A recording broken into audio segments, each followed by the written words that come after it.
हम लोग 6 phylum Annelida के बारे में स्टडी करने जा रहे हैं।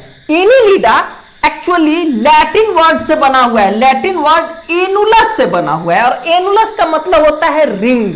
तो इसके बॉडी पर देखिए, मैंने 2 एग्जांपल लिया है जो एनसीईआरटी में दिया हुआ है, नेरिस और लीच। इसके बॉडी पे रिंग जैसा स्ट्रक्चर बना हुआ रहेगा, तो ये इसकी पहचान हो गई। इसीलिए एनिलिडा को क्या, इसीलिए इस फाइलम को एनिलिडा नाम दिया गया है। सब पे रिंग बना हुआ होगा, और रिंग को हम लोग सेगमेंटेशन भी कहते हैं। सेकेंड हमने बात बताया सेगमेंटेशन की। तो सेगमेंटेशन होगा कैसा, तो अंदर और बाहर दोनों से सेगमेंटेड रहता है। तो जो इंटरनली और एक्सटर्नली दोनों तरह से सेगमेंटेड हो उसको क्या कहेंगे, मेटामेरिकली सेगमेंटेड। तो सारे के सारे एनिलिडा जो होंगे वो मेटामेरिकली सेगमेंटेड होंगे। 2 बात हो गया। तीसरा बेसिक जो है, जो पहले भी हमने पढ़ रखा है कि बायलेटरली सेगमेंटेड होगा, सॉरी बायलेटरली सिमेट्री होगा। जैसे हम लोग है कि अगर इसको बीच से काटेंगे ना तो 2 इक्वल पार्ट्स में बट जाएगा, बट एक ही प्लेन होगा जो 2 इक्वल पार्ट्स में बांटेगा। ठीक है। नेक्स्ट है कि ट्रिप्लोब्लास्टिक होगा, यानी कि एम्ब्रियोनिक कंडीशन में इसमें 3 लेयर्स मिलेंगे, इंडोडर्म, एक्टोडर्म, मेसोडर्म। ट्रिप्लोब्लास्टिक हो गया, पीछे भी देखे थे ट्रिप्लोब्लास्टिक के बारे में। नेक्स्ट है सीलोम, यहां से सीलोमेट बॉडी शुरू हुआ। इससे पहले सीलोम नहीं था। सीलोम क्या होता है, 3 जो लेयर है उसमें बीच वाला लेयर जो है मेसोडर्म, मेसोडर्म से कवर्ड किया हुआ जो कैविटी होता है बॉडी में उसको क्या कहते हैं, सीलोम। तो एनिलिडा फाइलम से लेके हायर फाइलम में ट्रू सीलोम फाइंड हो। इससे पहले जो था एस्केहेलमिन्थिस उसमें ट्रू सीलोम नहीं था, फॉल्स यानी कि स्यूडो सीलोम था। यहां पे पहली बार सीलोम मिल गया। ओके।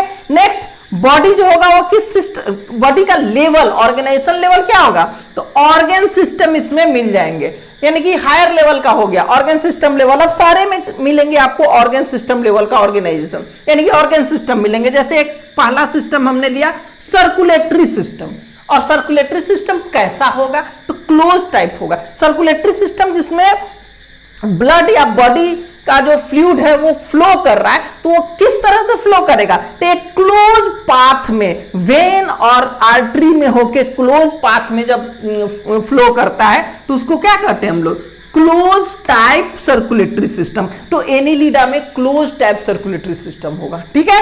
नेक्स्ट है कि आपको न्यूरल सिस्टम की बारे में कह रहे हैं। न्यूरल यानी कि ब्रेन वगैरह जो जिस सिस्टम में आता है, तो एनिलिडा में ब्रेन के जगह पे क्या हो गया, गैंग्लिया है। ये गैंग्लिया जो है, जो इंसेक्ट्स में भी या एनिलिडा में हम लोग में जैसे ब्रेन होता है, इसमें गैंग्लिया होता है। तो पेयर्ड गैंग्लिया है, 2 गैंग्लिया होगा, और दूसरा इसमें नर्व कोड होगा। हम लोग में स्पाइनल कोड होता है पीछे, जो ब्रेन को पूरे बॉडी से कनेक्ट करता है। इसमें गैंग्लिया को जो जोड़ने वाला होगा वो नर्व कोड होगा। और नर्व कोड कहां होगा, वेंट्रल होगा। जैसे हम लोग में डोर्सल होता है, पीछे की ओर होता है।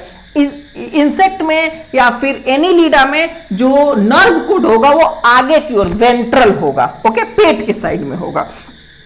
तो न्यूरल सिस्टम में क्या हो गया, पेयर्ड गैंग्लिया मिलेगा और नर्व कोड मिलेगा जो उसको कनेक्ट करेगा। नर्व कोड सबको कनेक्ट करता है। नेक्स्ट नेफ्रीडिया के बारे में कह रहे हैं। नेफ्रीडिया यानी कि एक्सक्रीशन में काम करता है। नेफ्रीडिया 2 मेन बात हुआ, ऑस्मो रेगुलेशन, ऑस्मोसिस के थ्रू हम लोग वेस्ट प्रोडक्ट को बाहर निकालते हैं, पहले सेल से या एक जगह इकट्ठा करेंगे फिर उसको बाहर बॉडी से बाहर निकालेंगे। तो एक्सक्रीशन या ऑस्मो रेगुलेशन में कौन हेल्प करता है, नेफ्रीडिया। नेफ्रीडिया कहां कहां हेल्प किया, ऑस्मो रेगुलेशन एंड एक्सक्रीशन, ये दोनों में नेफ्रीडिया वर्क किया। नेक्स्ट हम लोकोमोशन की बात कर रहे हैं। मोशन बॉडी में कैसे, मोशन कैसे होगा, तो मोशन अगर वो जमीन पे चल रहा है तो उसमें 2 तरह के मसल्स होंगे, लॉन्गिट्यूडनल मसल्स और सर्कुलर मसल्स। तो लॉन्गिट्यूडनल और सर्कुलर मसल कॉन्ट्रैक्ट और रिलैक्स करके होता है ना, कि जैसे ये है, ये क्या हो जाएगा ना कि छोटा हो जाएगा, यहां पकड़ के ये छोटा हो जाएगा, फिर लंबा होगा, फिर छोटा हो जाएगा। तो ऐसे कर करके लॉन्गिट्यूडनल को कॉन्ट्रैक्ट और रिलैक्स करके और सर्कुलर रिंग के सहारे जमीन को पकड़ करके क्या करता है, ये आगे की ओर बढ़ता है। लोकोमोशन किसके हेल्प से हुआ, लॉन्गिट्यूडनल एंड सर्कुलर मसल्स के हेल्प से। नेक्स्ट पारा पारापोडिया अगर एक्वेटिक फॉर्म है, जैसे नेरिस जो है वो एक्वेटिक एनिलिड्स है, तो एक्वेटिक एनिलिड्स में ये जो बगल में ऐसे ऐसे हमने बताया ये पारापोडिया है, बहुत सारा पैर लाइक का निकला हुआ है। तो पारापोडिया जो होता है लेटरल अपेंडेजेस है, अपेंडेजेस मतलब बाहर निकला हुआ पैर जैसा, और ये क्या करता है स्विमिंग में हेल्प करता है, किस में एक्वेटिक एनिमल में। तो पारापोडिया क्या हो गया स्विमिंग के लिए पारापोडिया हो गया, किस में एक्वेटिक एनिलिड्स में। एक्वेटिक की बात हो रही है यहाँ पे। लास्ट हमने रिप्रोडक्शन के बारे में बताया, तो रिप्रोडक्शन जितने भी एनिलिड्स है सारे में सेक्सुअली रिप्रोडक्शन होगा, एसेक्सुअल नहीं होगा इसमें। अब सेक्सुअल रिप्रोडक्शन में भी जैसे दो तरह के एनिमल इसमें मिलते हैं, कुछ एक्वेटिक एनिमल है जैसे नेरिस, ये नेरिस का एग्जांपल लीजिएगा तो ये डायोसियस होता है। डायोसियस मतलब इसमें मेल फीमेल अलग अलग होगा, तो मेल से फीमेल में स्पर्म ट्रांसफर होगा और उस तरह से ये बनेगा। यहां नेक्स्ट जो है अर्थवर्म और लीच का हमने दो एग्जांपल, ये तीन एग्जांपल आपके एनसीईआरटी में दिया है, नेरिस, लीच और अर्थवर्म।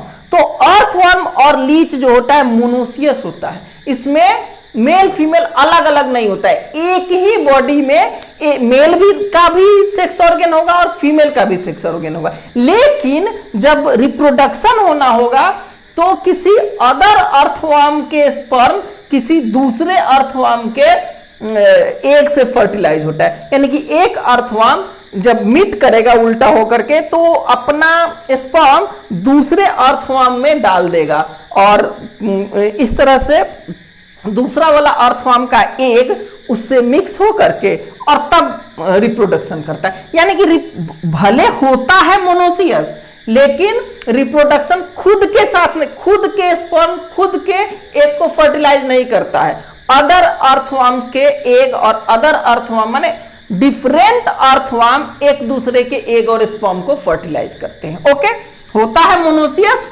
लेकिन रिप्रोडक्शन जो होता है वो सेक्सुअली होता है डिफरेंट ऑर्गेनिज्म के बीच में। ओके, तो इस तरह से ये 6 फाइलम एनिलिड्स के बारे में हमने स्टडी किया। नेक्स्ट वीडियो में हम लोग 7th फाइलम को पढ़ेंगे। Thank you for watching.